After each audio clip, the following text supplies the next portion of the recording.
موشکاف با سلام‌های همیشگی در خدمت شما. این شالاپ و شلوپ سیدعلی تو باطلاق مصیبتاش واقعا دیگه خیلی فضیحت بار شده.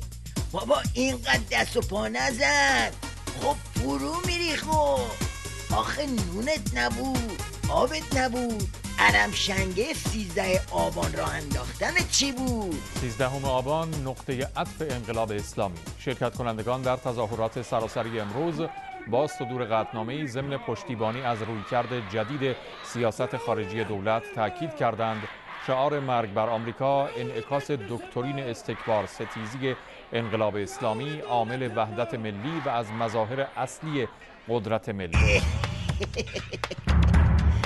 بیا اومدن قطعنامه بدن، ملق زدن. زهرخوری استکبار ستیزانه ندیده بودیم که دیدیم.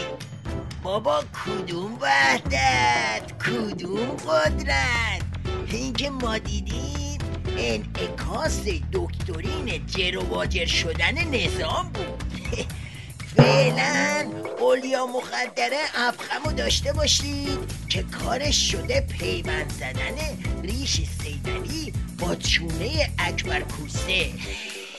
فرمایشات مقام معظم رهبری در هر حال فرمایشات رهبری فرمایشاتی هست که فصل الخطاب بسیاری از موضوعات داخلی و موضوعاتی هست که در سطح جامعه مطرحه.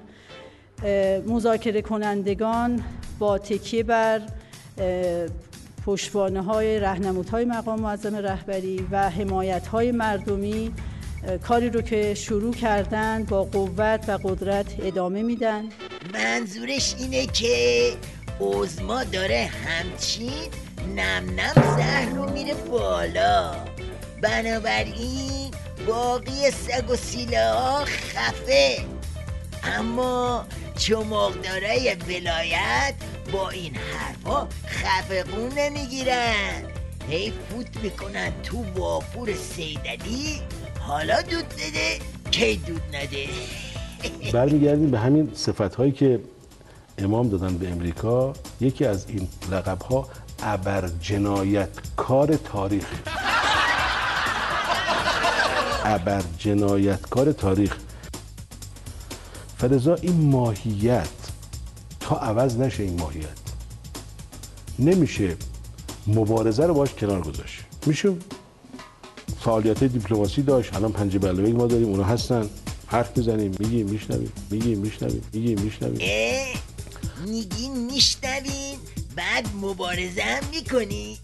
مبارزه به صرف زهر و زغنبود ها؟ خب چی میگین میشنویم؟ بگو ما هم بدونیم. موضوعی که الان داریم مذاکره میکنیم مسئله روابط با آمریکا نیست، مسئله انرژی هسته‌ایه. اونا نمیدن بگن که صراحتاً بگن آقا شما دارید علیه ما شعار میدید، ما داریم به شما تحریم میکنیم. و اگه اینو بگن دیگه پنج بلوک نمیمونه که فقط آمریکا باید خودش بیاد بگه، چون برای علیه بقیه که ما شعار ندیدیم. خود این نرخر قبل از همه به بیخاصیت بودن شعار مرگ بر آمریکا اشاره کرد.